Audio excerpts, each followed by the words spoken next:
Hello friends, हम लोगों का चैप्टर चल रहा था कार्बन एवं उसके यौगिक। चैप्टर चल रहा था, चैप्टर 4 था। तो हम लोगों ने इसमें पार्ट 1, 2 और 3 कंप्लीट कर लिया था। तो आज हम लोग पार्ट 4 देखेंगे। तो पार्ट 3 में हम लोगों ने C2H5OH एथिल अल्कोहल, इसको हम लोग बोलते हैं एथिल अल्कोहल के बारे में पढ़ा था। तो आज हम लोग एथेनोइक अम्ल या एस्टिक अम्ल या CH3COOH या हम लोग बोलते हैं सिरका, जो गन्ने से बनता है सिरका, इसके बारे में हम लोग पढ़ेंगे। तो आज हम लोग स्टार्ट करेंगे पार्ट 4।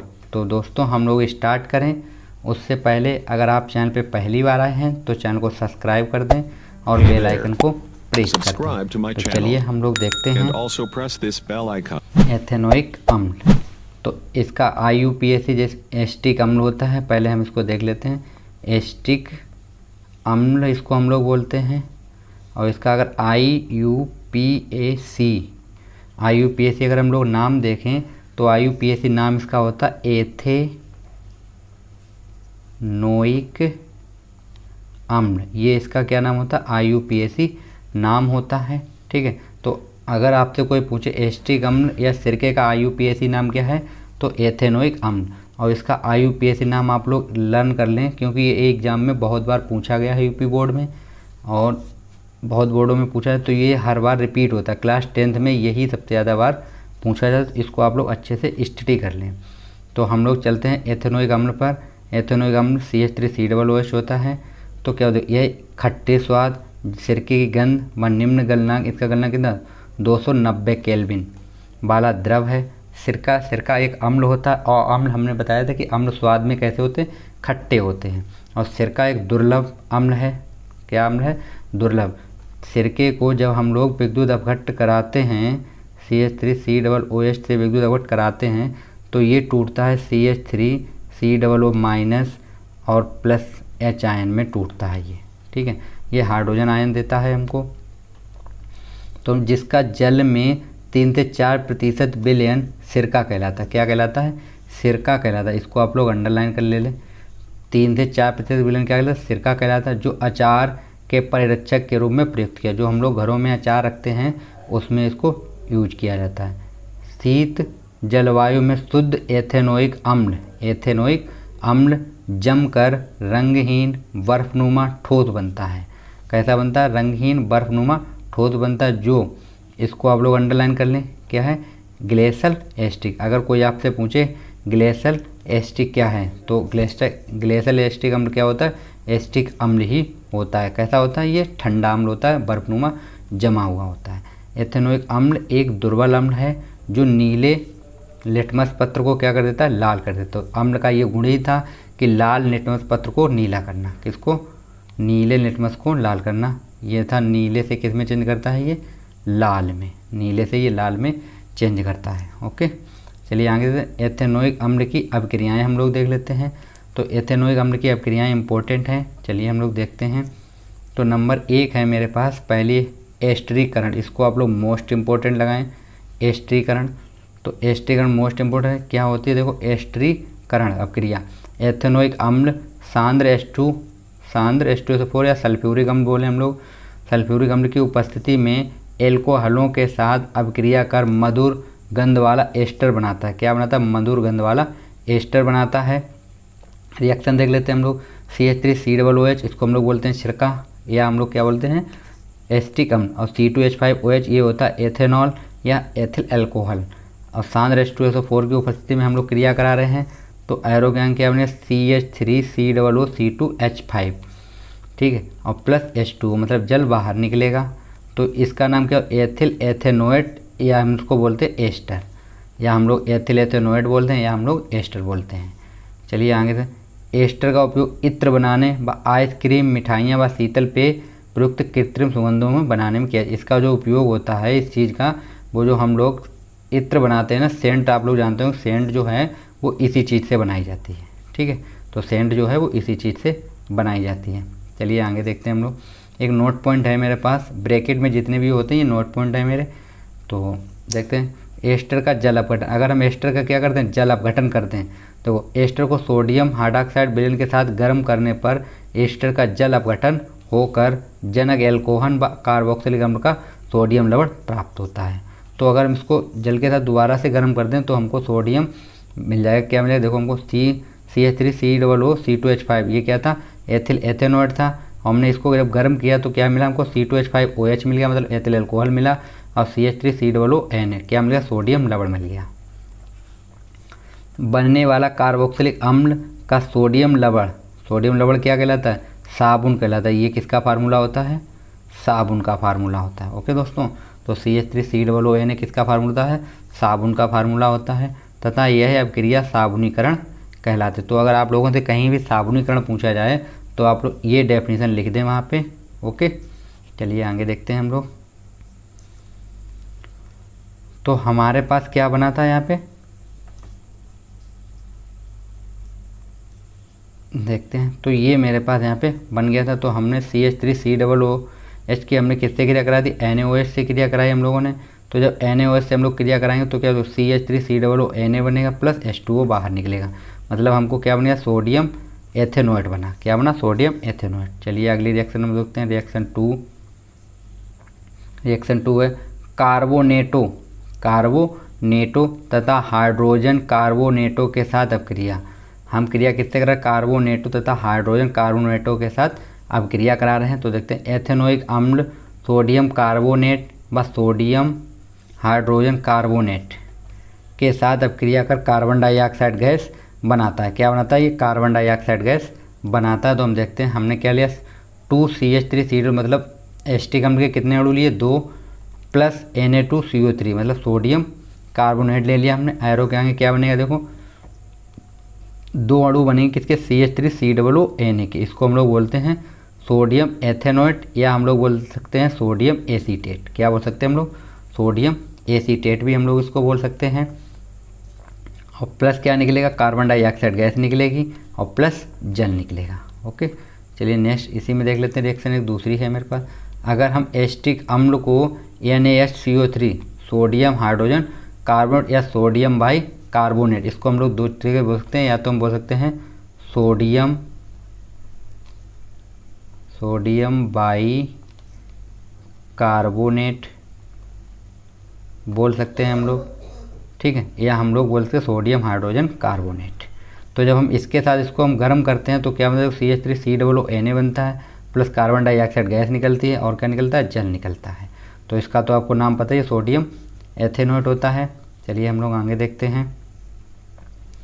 उक्त अभिक्रिया के आधार पर ही हम कार्बोक्सिलिक अम्ल व एल्कोहलों में विभेद कर सकते हैं। मतलब इसी अभिक्रिया से हम लोग क्या करते हैं, जो कार्बोक्सिलिक अम्ल और एल्कोहल होते हैं उनमें हम लोग विभेद मतलब अंतर करते हैं। एल्कोहल उक्त अभिक्रिया में प्रदर्शित नहीं करते। मतलब अगर हम इनमें एल्कोहल की अभिक्रिया कराएं, जैसे यहाँ पे हमने CH3COO मतलब एस्टिक अम्ल लिया, अगर हम यहाँ पे ये लेते C2H5OH लेते तो ये क्रिया नहीं होती। ओके, तो यही यहाँ पे इसका अंतर होता है। ओके, चलिए आगे हम लोग चलते हैं। चलिए हम लोग साबुन के बारे में देखते हैं। तो हेडिंग क्या है, साबुन। इसको भी आप लोग इम्पोर्टेंट करके रखें, साबुन भी बहुत बार पूछा गया है। तो साबुन को हम लोग देखते हैं, साबुन क्या होता है। साबुन एक लंबी श्रृंखला वाले कार्बोक्सिलिक अम्ल का सोडियम या पोटेशियम लवण होता है, जिसमें जल के साथ मैल तो आप जानते हैं मैल हटाने के गुणधर्म होते हैं। चलिए आगे देखते हैं हम लोग। दोस्तों अगर इसका आप लोगों को PDF चाहिए तो आपको इसका अमाउंट जो है पे करना होगा। अमाउंट आपको मंथली 99 रुपीज़ का करना होगा। उसमें आपके सारे डाउट क्लियर किए जाएंगे। आपको कोई चीज़ अगर समझ में तो वो आपको बताया जाएगा। उसका जो लिंक है प्राइवेट में मिलता है। ओके, चलिए आगे हम लोग देखते हैं। इसके लिए आप मुझसे कांटेक्ट कर सकते हैं इस नंबर पे, ठीक है, 5455537528 पे आप लोग कांटेक्ट कीजिए, या इस पर आप लोग पे करके स्क्रीनशॉट भेज दीजिएगा। चलिए अगली हेडिंग है मेरे पास साबुनीकरण। तो साबुनीकरण क्या होता है, देखो साबुन को सांद्र सोडियम हाइड्रॉक्साइड विलयन के साथ जंतु वसा या वनस्पति तेल को गर्म करके बनाया जाता है। साबुन किससे बनाया जाता है, सोडियम हाइड्रॉक्साइड और जंतु वसा या वनस्पति तेल जो होता है उसके साथ गर्म करके बनाया जाता है। वसा या तेल एस्टर होते हैं, वसा या तेल क्या होते हैं, एस्टर होते हैं, जो क्षार के साथ अभिक्रिया कर साबुन या ग्लिसरॉल बनाते हैं। क्या बनाते हैं, साबुन या ग्लिसरॉल बनाते हैं। तो ये रिएक्शन क्या होता है, देखो वसा या तेल प्लस सोडियम हाइड्रॉक्साइड एरो के आगे क्या बनेगा, देखो साबुन बनेगा और ग्लिसरॉल बनेगा। ग्लिसरॉल को हम लोग एल्कोहल बोलते हैं। चलिए आगे देखते हैं हम लोग, एक नोट पॉइंट है पहले इसको देख लेते हैं। साबुन बनाने के दौरान साधारण नमक मिलाए, तो जो नमक होता है, नमक का सूत्र क्या होता है, NaCl होता है, ये भी वहाँ पे मिलाया जाता है।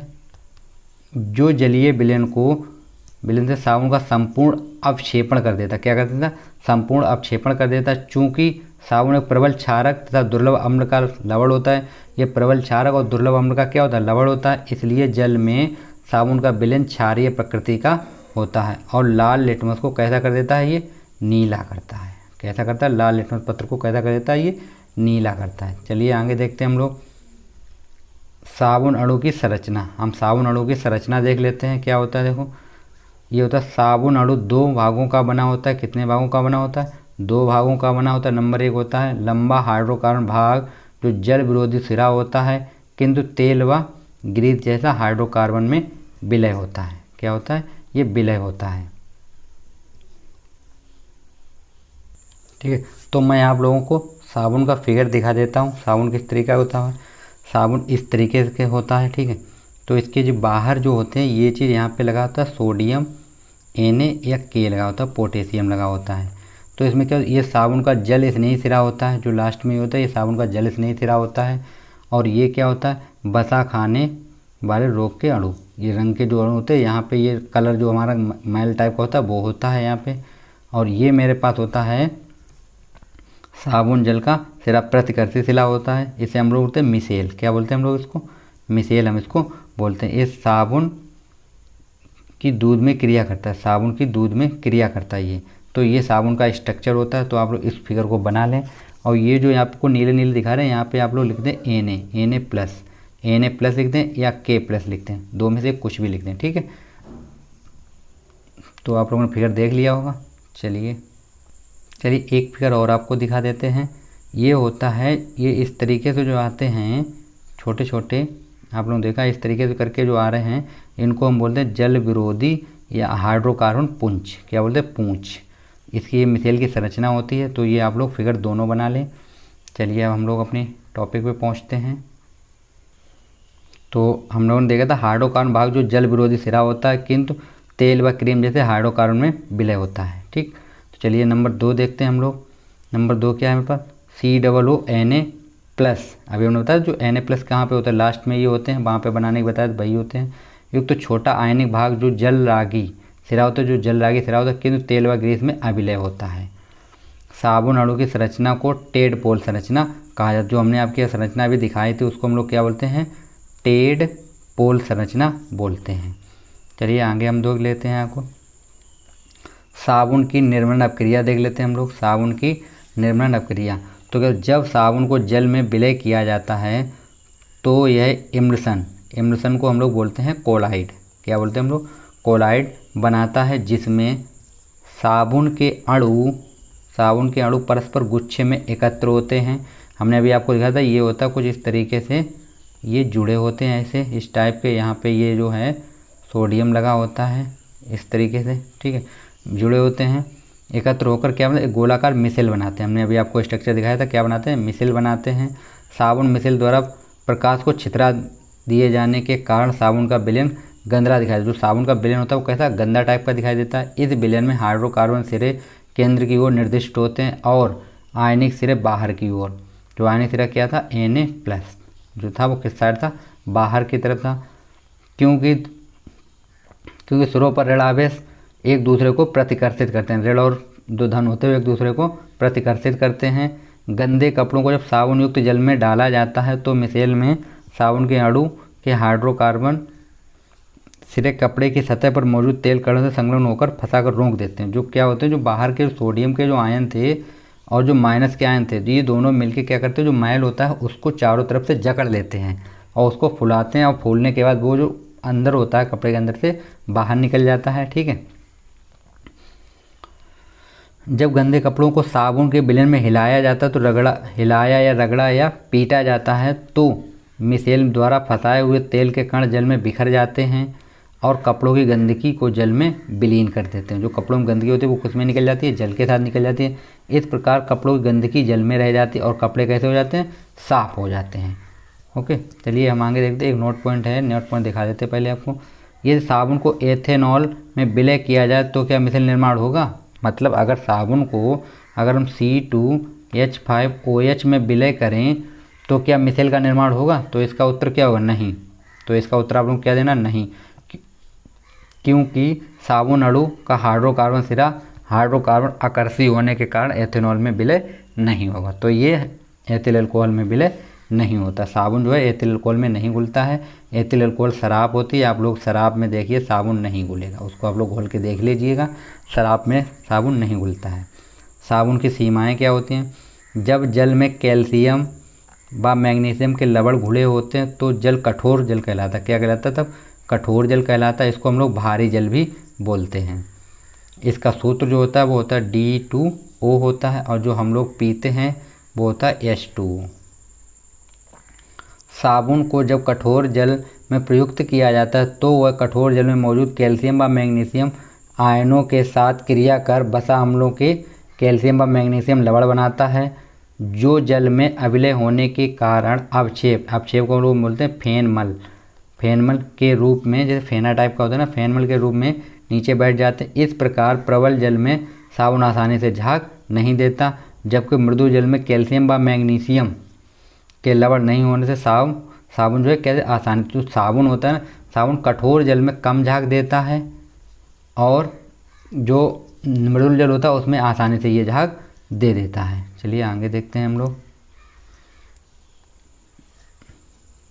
बनने वाला अवक्षेप धुलने वाले कपड़ों से चिपक कर उनकी सफाई को भी कठिन हो, तो उससे क्या होता है, कठोर जल में जो कपड़े होते हैं बहुत देरी से साफ़ होते हैं और मृदु जल में आसानी से साफ़ हो जाते हैं। अब हम लोग देखते हैं अपमार्जक हम लोग देखते हैं। अपमार्जक क्या हैं, तो इन्हें साबुन रहित साबुन भी कहते हैं। मतलब इनको हम क्या कहते हैं, साबुन रहित साबुन भी कहते हैं, क्योंकि इनमें सामान्य साबुन की तरह उच्च कार्बोक्सिलिक अम्लों के सोडियम व पोटेशियम लवण नहीं होते हैं। जो साबुन होता है इसमें सोडियम और पोटेशियम के लवण नहीं होते, किंतु साबुनों की तरह निर्मलन गुण प्रदर्शित, लेकिन ये साबुनों की तरह क्या करते हैं, निर्मलन गुण प्रदर्शित करते हैं। अपमार्जक लंबी कार्बोक्सिलिक अम्ल श्रृंखला के अमोनियम या सल्फोनेट लवण होते हैं। ये कठोर जल में उपस्थित कैल्शियम व मैग्नीशियम आयनों के साथ क्रिया कर क्या बनाते हैं, ये इनके लवण नहीं बनते हैं।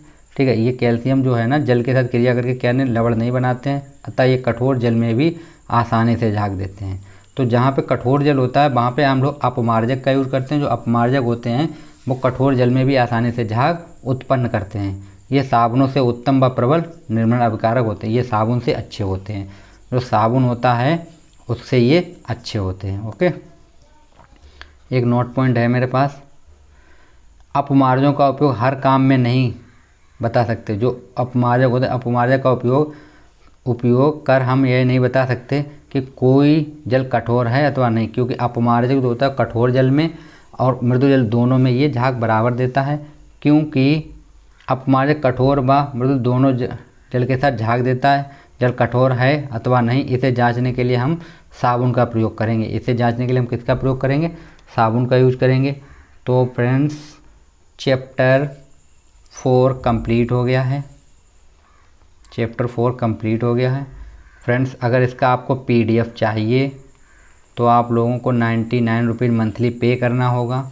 आपको हर चैप्टर का टॉपिक का आपको मिलेगा, वीडियो मिलेगा, लेक्चर मिलेगा, उसको हम समझा भी देंगे और इसके नोट्स हम आप लोगों को प्रोवाइड भी करा देंगे। ठीक है, तो चैप्टर 4 तक कार्बन एवं उसके यौगिक, तो इस चैप्टर को हम लोगों ने कंप्लीट कर लिया है। आप लोग इतना ही पढ़ेंगे, आपके नंबर जो हैं 95+ होंगे।